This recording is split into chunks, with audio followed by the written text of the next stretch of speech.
Hey everyone.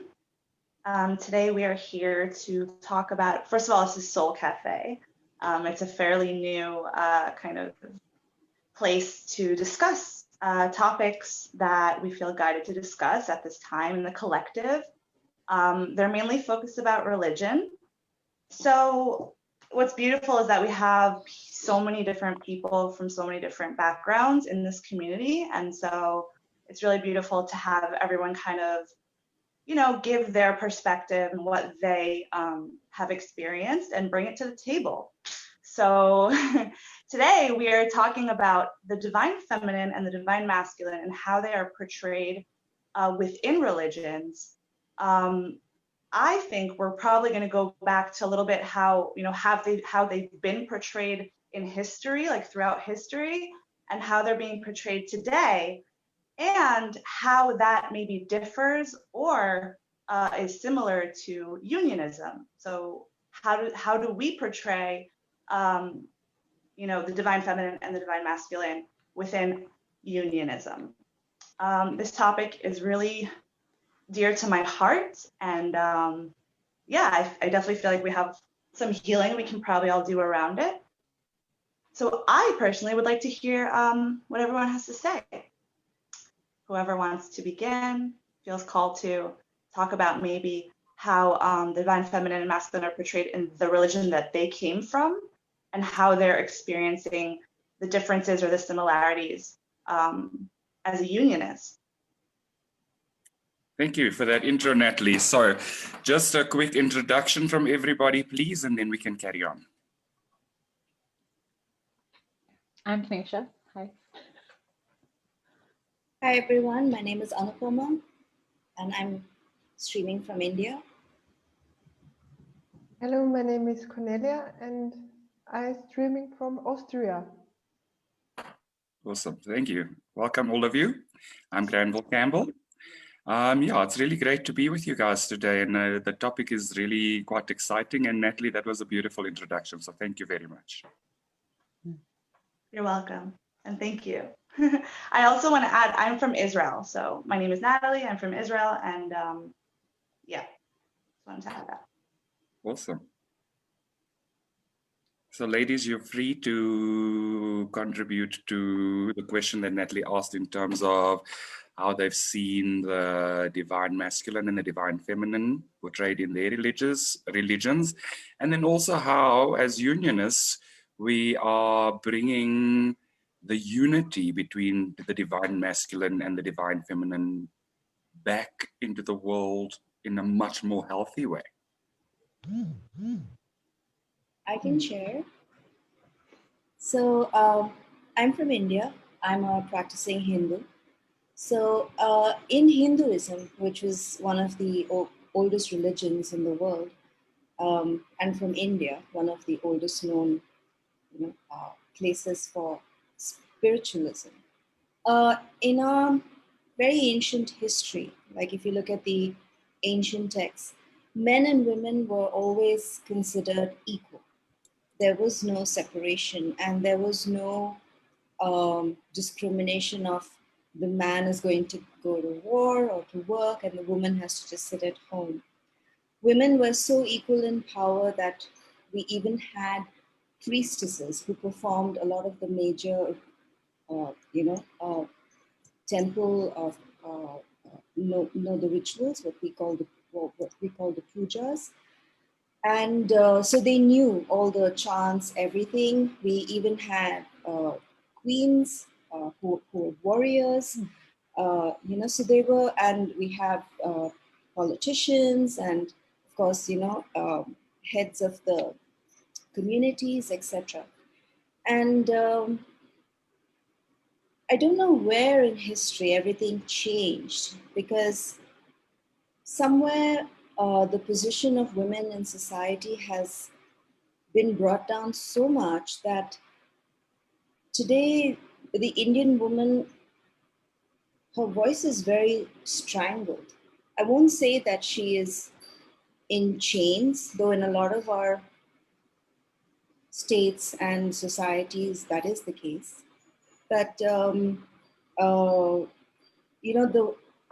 women live in fear today, and that is a very sad state of affairs, that just because I'm a woman, I am afraid for my life, you know.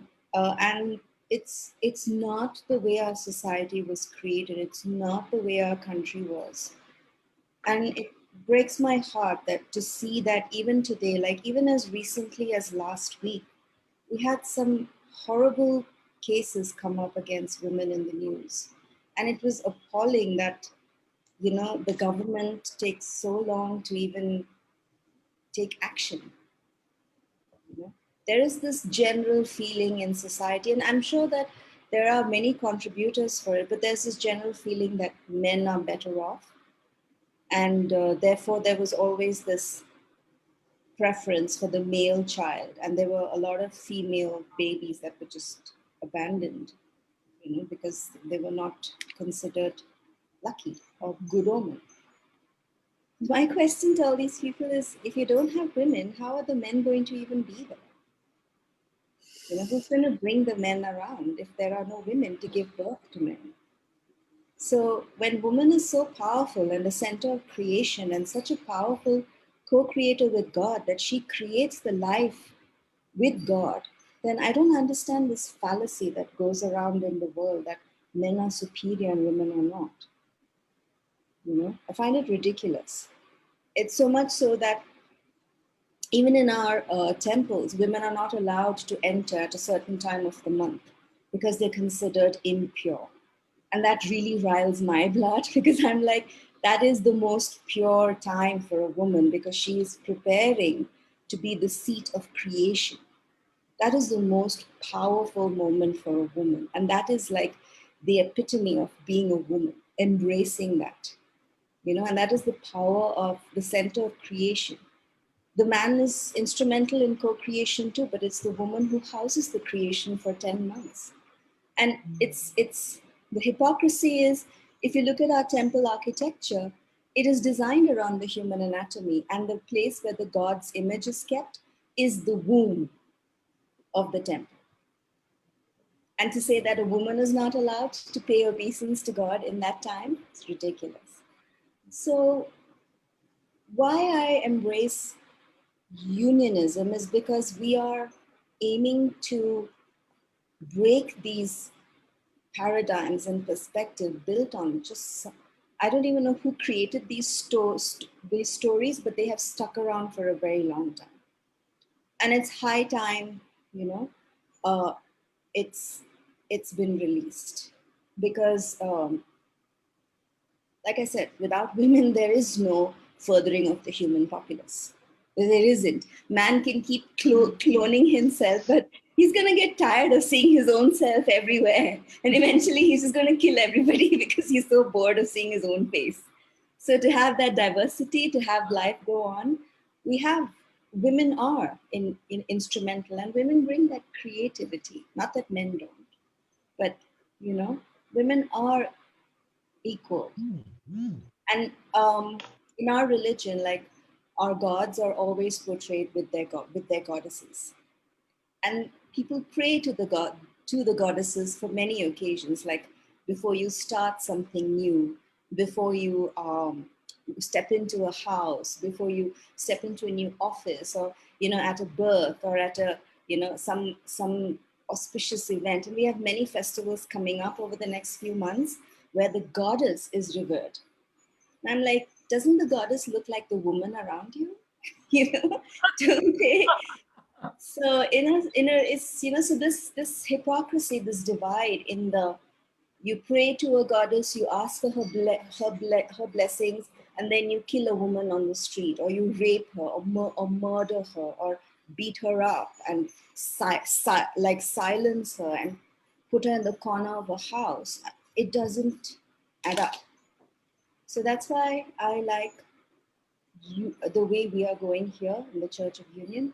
We are bringing back that semblance of balance, which is very needed, because this is an imbalance in the world now. And we're bringing that balance back.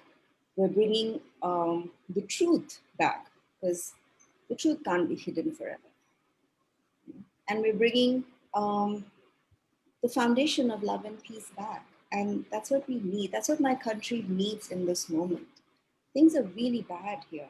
I mean, the news does portray, there is a lot of sensationalism in the news, but there are a lot of good things happening.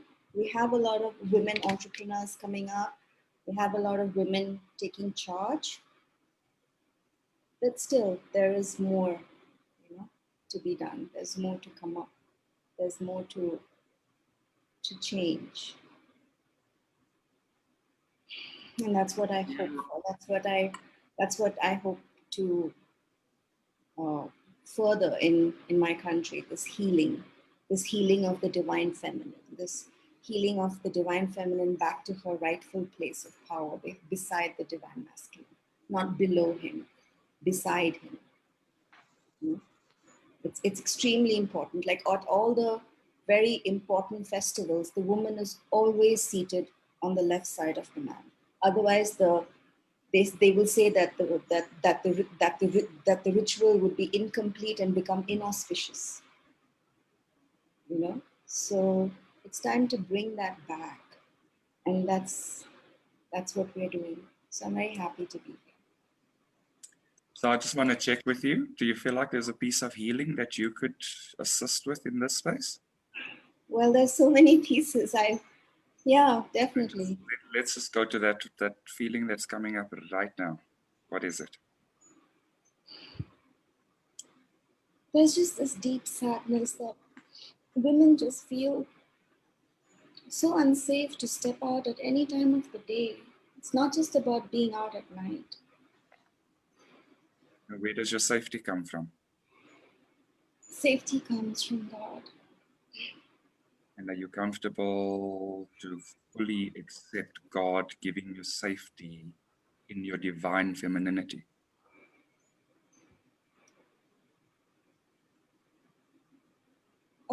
There is a sense of powerlessness still, that even if I declare my safety with God, that it will still not be heard or recognized, or it'll be laughed at. And you let that go and just feel into where God is giving you all that power and all that safety. And it is not of the world, it is of God. Yes. And therefore it can't be ridiculed and it can't be taken away. Yes. And how do you feel now? Yeah, I see where we have been raised to believe we are inferior and powerless, and that's where that fear came from. And is that true though? No, that doesn't mean also that we have to turn the other way and become powerful and kill everybody. But we can, that because neither extreme is what we're looking at. Okay, but what is the truth here? The truth is we are powerful, and we can bring in that balance just by choosing that within ourselves. Can we all go ahead and do that right now? Yes. How do you feel now? I feel a sense of powerfulness coming back, and a sense of peace, and a feeling of, like a light being shown that what we do is powerful. Who we are is powerful. Does Why it we feel are here complete? is powerful. Yes, it feels very nice and very complete. Let us all just allow that to integrate completely, welcome all those powerful, peaceful strengths in God back into ourselves. Yes. How are you feeling now about the world and the portrayal of women? I feel better about this part, but yes. Awesome. Thank you for sharing that with us. Thank you so much. Thank you so much for taking me through that healing.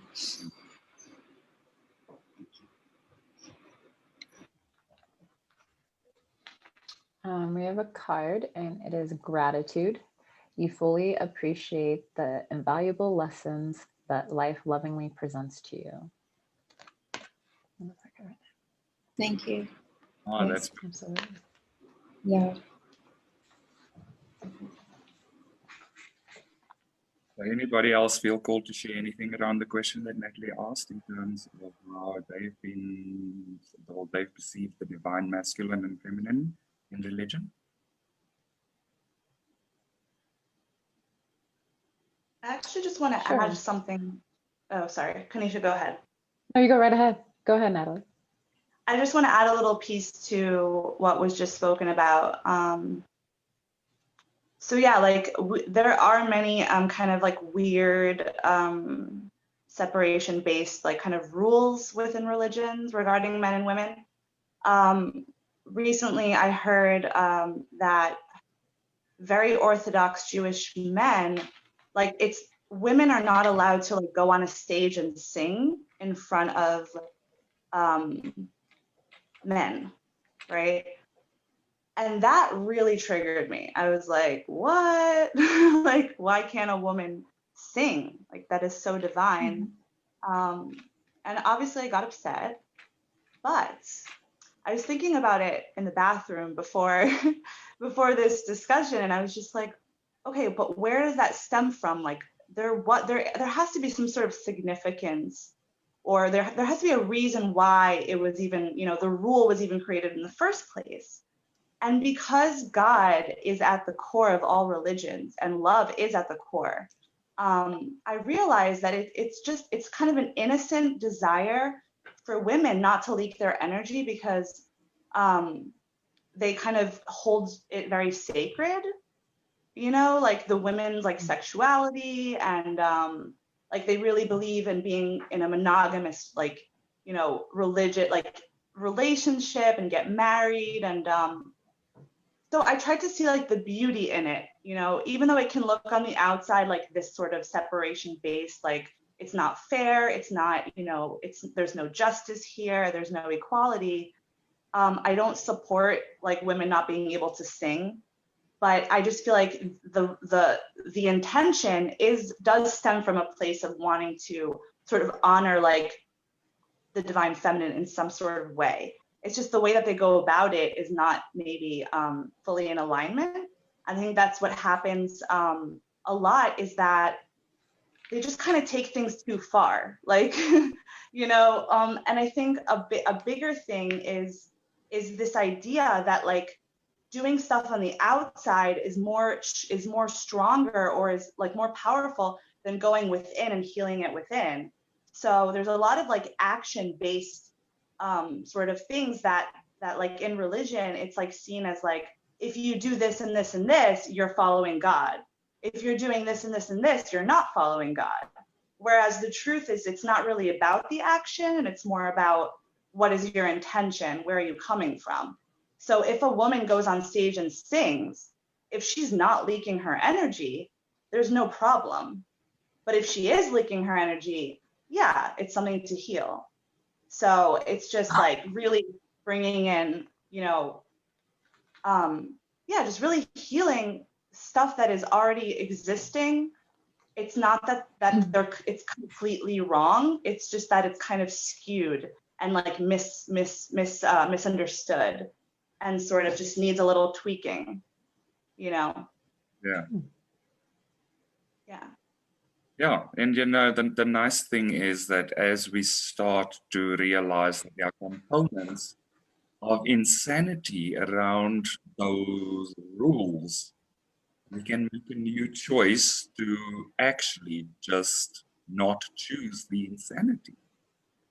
Mm-hmm. Yeah. We can make a new choice to actually accept the God in everything and let go of the insanity.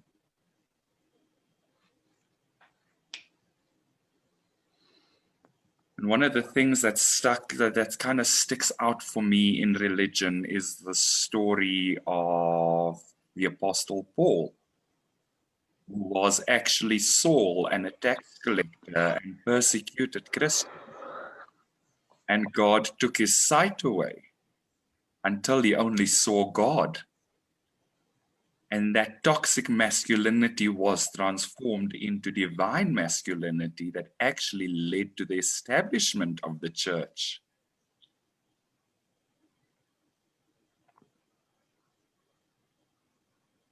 It's pretty powerful. Hmm.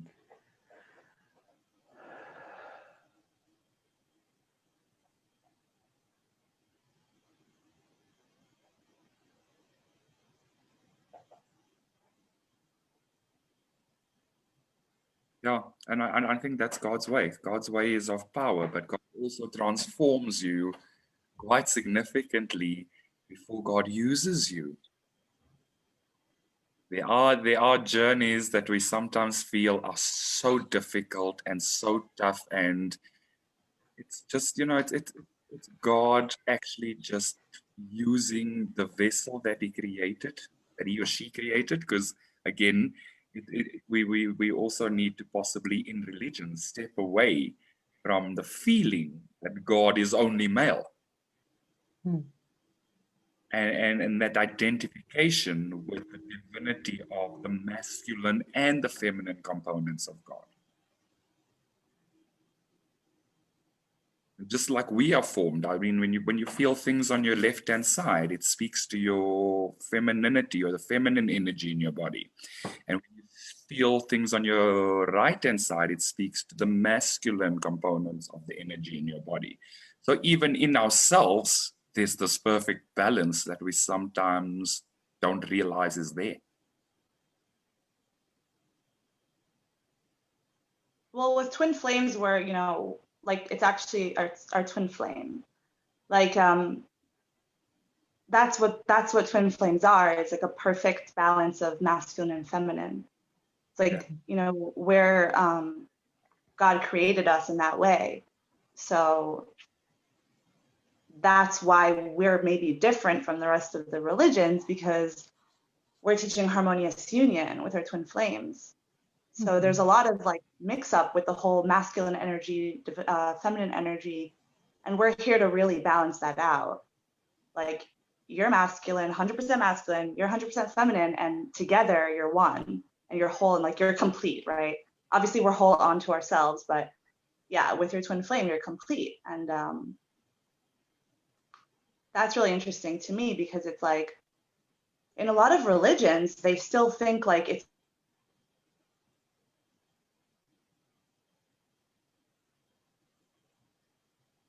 Did we lose her?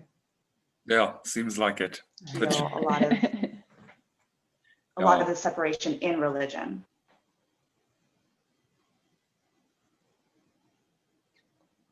You broke out just for a minute, Natalie. Yeah. And where I think she was going, and I was going to go with this too, with like how I was brought up, was that there are roles, what the masculine should be doing and what the feminine should be doing. For instance, growing up, my father was the one who was bringing home a lot of the money, and my mom was staying home taking care of us kids and really keeping the household down. I do remember there being a shift of where my mom was bringing in more income, and she was starting to work, and there was an unbalance there within like my parents' relationship, because my father was still holding on to the pattern of he was supposed to be bringing in the money and she was supposed to be doing the household stuff. And so you could always feel that turbulence. There was never harmony there of understanding that like you both are equal. There are places in your union where one of you has a piece and the other does not. And so you just kind of bring it in together that way. And really allowing to be each other's teachers. I think that's where another thing comes up in religion, is that the men cannot learn from the women. Is kind of how I was brought up, is like the men were always smarter than the females. I was always taught that like if I was going to interview for a job and I was going up against a male, I would probably not get that job. And so really feeling not equal to the masculine energy, and also receiving that as like I grew up with 6 brothers. And so to be the only female, there was like, of course, a different expectation for me. but it was always like the boys were able to get away with much, much more than I was. And when I were to do those things, it wasn't ladylike. It wasn't something that was appropriate. And so really having a lot of pressure on myself as a feminine, and being able to show up, being able to have a voice and know that it was safe to do those things. And really being received and accepted just as I am in the being that God created me to be.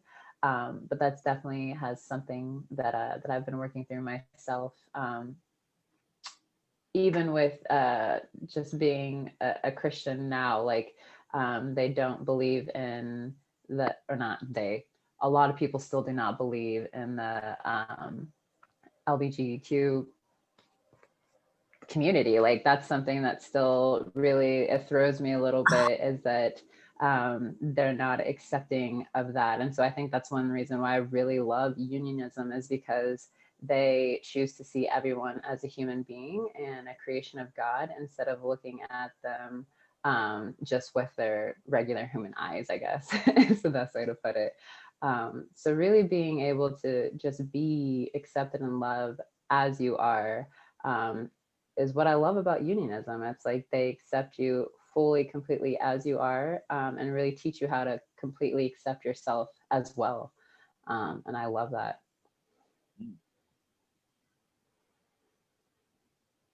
Yeah. Okay. I'd just like to add that, we have a similar thing in our societies too, in India, where women are not encouraged to study further. Because I've heard this across the country. They said that, why do you want to study? You're anyway going to be a housewife. And two, men don't like women who are smarter than them. That's a surefire way that he's going to have an affair with somebody else or leave you. And you can't leave a marriage because then nobody will want you anymore. So why bother wasting that time studying? Just buy some jewelry and be happy, and get married to some guy.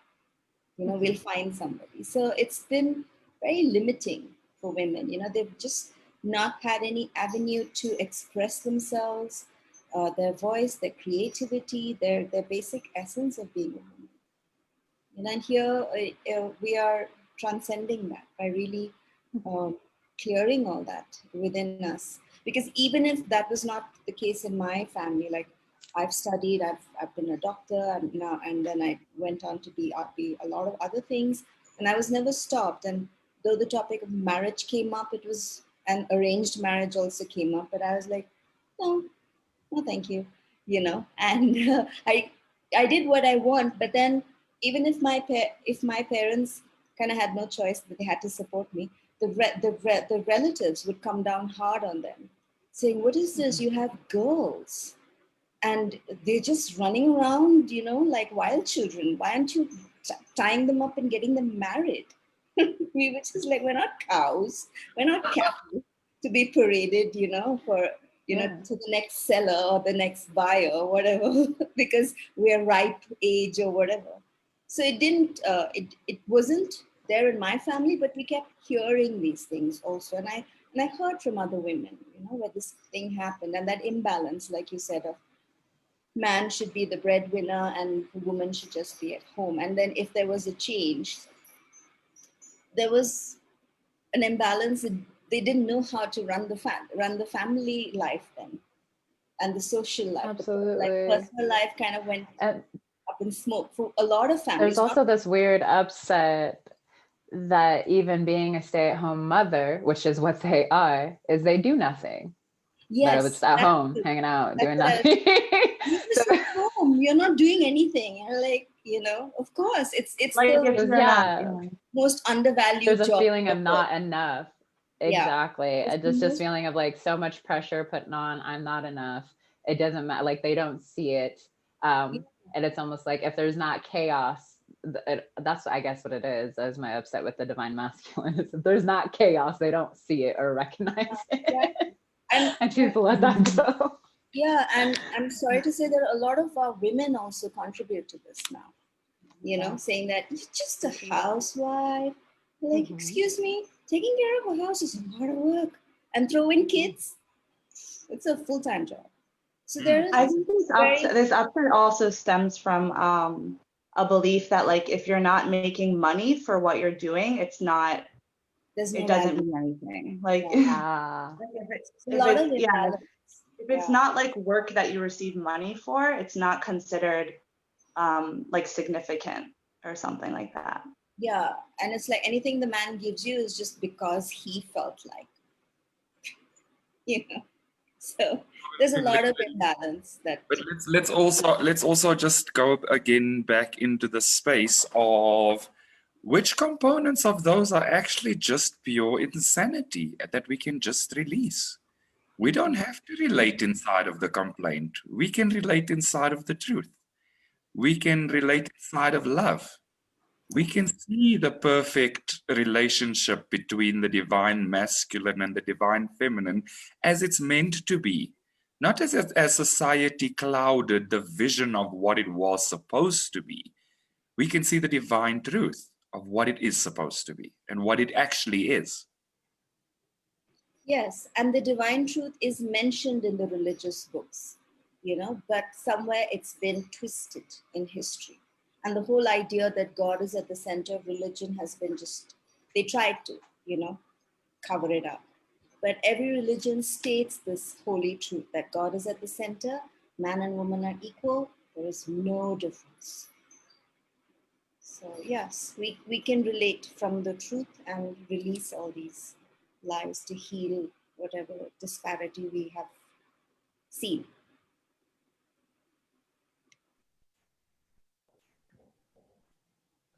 I would like to add, my whole life, with my family also, we discovered different types of Christian religion. And in my youth, I was in a strict Christian group. And like Natalie said, we had a lot of rules on the outside. We covered the hairs, and it was really strict. And now I love about unionism. I'm learning here to go from the inside and to feel it in my inside, and to love my femininity, and to accept myself fully. And being in a religious community is one of my biggest desires all my life, and I tried to, I was never satisfied, because there was always this point where they said I am not right. And so I always I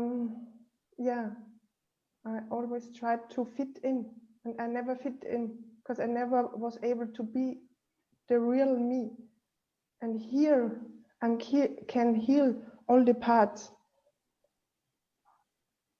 they are hurt, or they were put down because of rules in the religion. And I just did it because my desire was so for God was so big, because I loved being in this Christian group, because I felt God there at the center. But they had rules because of fear. Yeah. And here we can heal it together, men and women, and I love it so much. To let go of my fear that the divine masculine will hurt me. No, I'm learning here that the divine masculine will just help me to become my best version. yeah, the divine masculine desires to protect. Yes. Not to harm in any type of way. And every step I make, I feel safer and safer, and yeah, I can trust. This is beautiful. Yeah. Oh, that's perfect.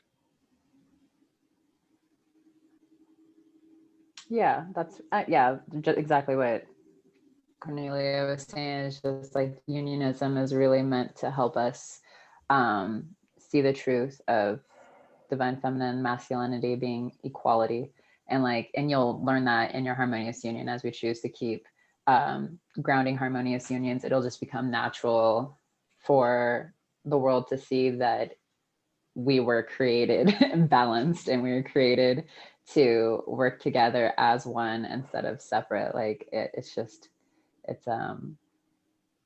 the creation that we could do together instead of trying to be separate in this space from masculinity and femininity is really, and it even as one, like I know when I'm doing a project or I'm working, there's moments where I'm needing to like really sit a little bit more in my masculinity to get whatever job it's or task I need done. And then other times I really need to kind of just sit more into my feminine. And a lot of times it just kind of just balances itself out. But so once you're really aware of that, you're more in tune of when you're out of alignment with it or when the world is out of alignment with it. And you can just make the choice there with yourself, within yourself. I just want to add, like how Granville said earlier, how the left side of our body works so beautifully and complementary with the right side. That's how the divine masculine and feminine are to relate to each other, very complementary. Absolutely. And that's what our twin flames are about. They're a divine complement. You know? They're not a divine superior or inferior or anything. They're a complement. We're at the same level. And I love that that's what we are, transcending into. That's what we are bringing to the world, the heaven on earth, the twin flame concept again. I call it concept because I can't think of another word at this moment, but it's the truth actually. In our religion, the idea of twin flames is very, very central to my religion, because like I said, all the gods are always with their goddesses and always dressed in their finery. You know, the women are just completely decked in the most beautiful outfits, the jewelry, the hair, the makeup, their accessories. And their accessories are not necessarily, a phone or anything. Like if she's a warrior, divine warrior, her accessory is the sword.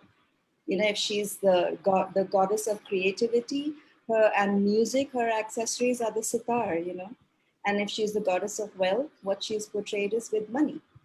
So it's time to, bring all that back into that truth, back into the world. And that's what we're doing here with, the path we're on.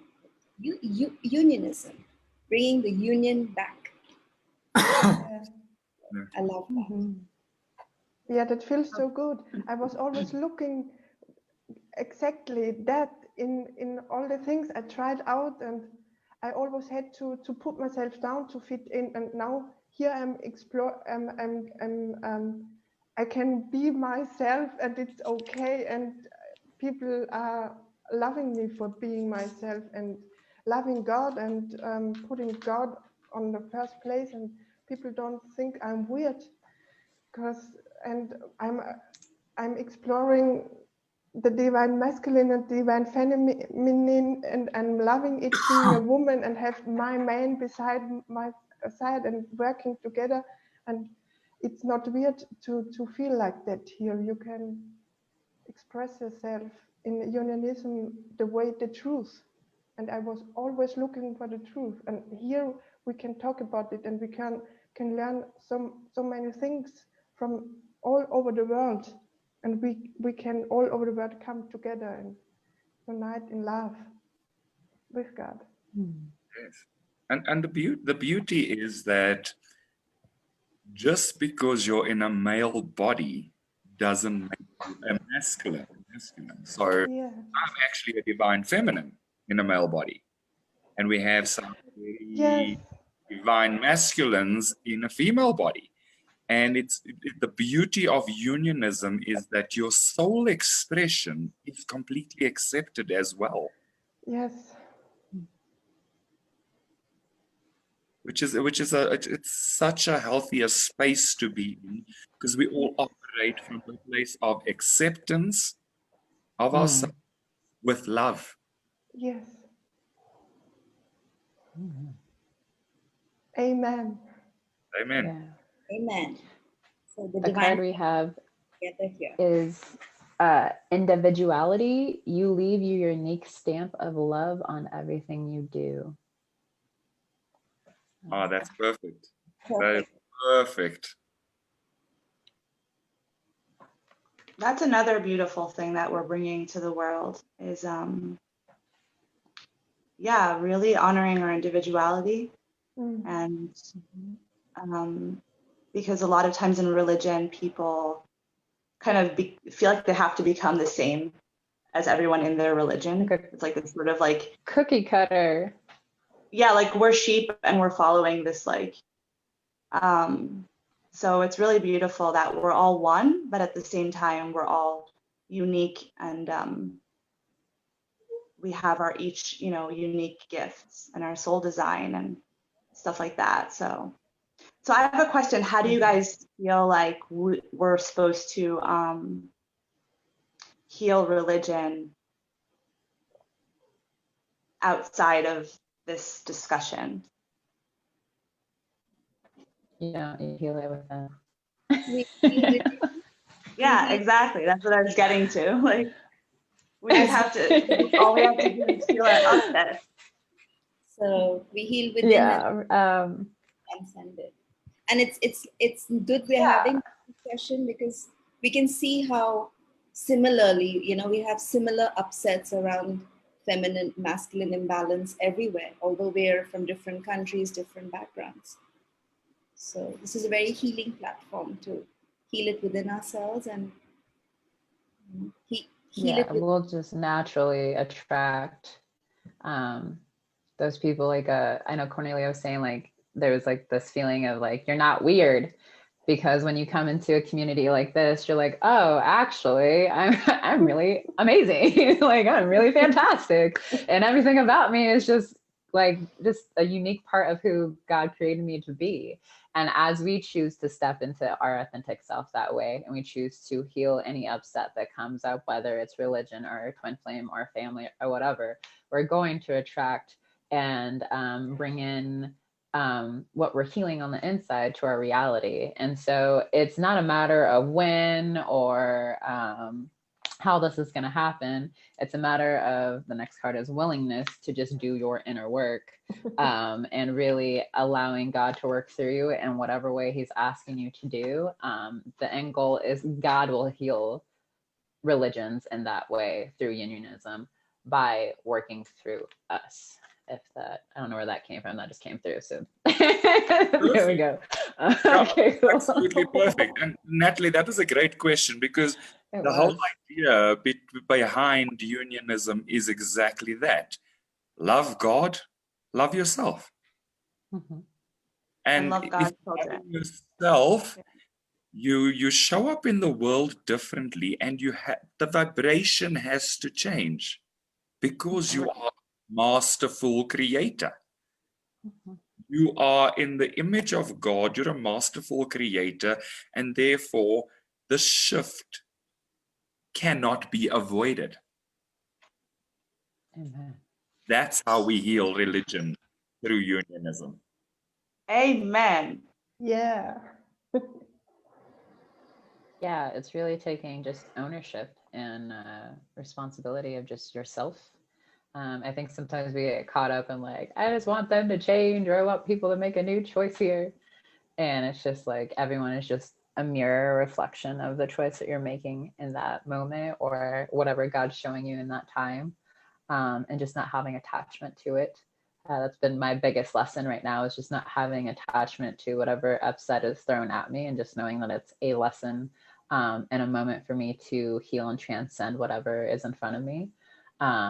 And then we just kind of move quickly, and by the time you know it, you're kind of just like, do you remember we had those conversations about how we were going to heal this, and now things are happening? It's just really just having I'm sure Jeff and Shaleia have had those moments. Do you remember when we talked about these things, and now we have like TFU and COU, all these things happening? Like, it's just really being patient and taking just ownership of your peace and your happiness. And by doing that, we're just going to cultivate change and raise the vibration of the world, which is what's happening. I mean, a lot has happened since grounding TFU and all the harmonious unions that are happening in the world. Like, there's a lot of upheaval because of it. And that's just part of us doing our inner work and really choosing God in each and every moment. And God will take care of the rest. Yeah. So I just want to check in all of you, how are you feeling right now? Me? How are you guys feeling right now? So I just want to check in. Feeling better, feeling more empowered, peaceful. Mhm. Are we feeling like our conversation is complete for today, or are there more components to add? I just wanted to check in if there were any comments to address or. No, there aren't any comments today. So we just carry on. Okay. I have something to add too, just that like, at the core, everybody wants love. Everybody wants to be with their twin flame. Everybody wants God, and it is about inner work, but it's also about communicating and relating to other children of God from a place of love, from a place of we're one, and there is no separation. And recently, my twin flame sister, who's actually really religious, Jewish, she, after 2 years, she now signed up to coach with me. So she wants to like do her inner work, and it's like so miraculous, and it's making me emotional because she really just wants her twin flame. Like she wants it, she really wants to be with her twin flame. And yeah, it's beautiful to like also bring ourselves and relate and communicate with others, from this place. And it's not just, I'm just going to sit at home and do my inner work and that's going to change the world. Like we also need to like take action. Yeah. Girl. I was like, next Show your light. Yeah. Yeah. Perfect. Oh, I love that. That's perfect. Absolutely. Yeah. As you keep showing up for yourself and for God, I think that's kind of been a huge lesson for me is like the more that I show up, I have no idea who God's having me show up for. I just know I'm showing up for myself. And yet, because I'm showing up for myself, He's using me. And that's the impact right there. And just following His guidance, really. It's all about God. We show up for God, we do it for God, and God will take care of everything else. Absolutely. Amen. Amen. Like you said, it's the willingness. It's our willingness to make the choice and then surrender it to God, who will take care. Feels Awesome. good. Yeah, I feel complete, yeah. I feel complete too. I feel complete too. Perfect. Thank you, all of you, for joining us today. We look forward to seeing you again next week for another Soul Cafe spiritual discussion in the Church of Unionism. Please feel free to like and subscribe our videos as we upload them to Facebook or to YouTube on the Church of Union YouTube channel. And we will see you soon. Thank you, everybody. Thank you, everyone. Bye, guys. Thank you. Bye. Bye. Bye.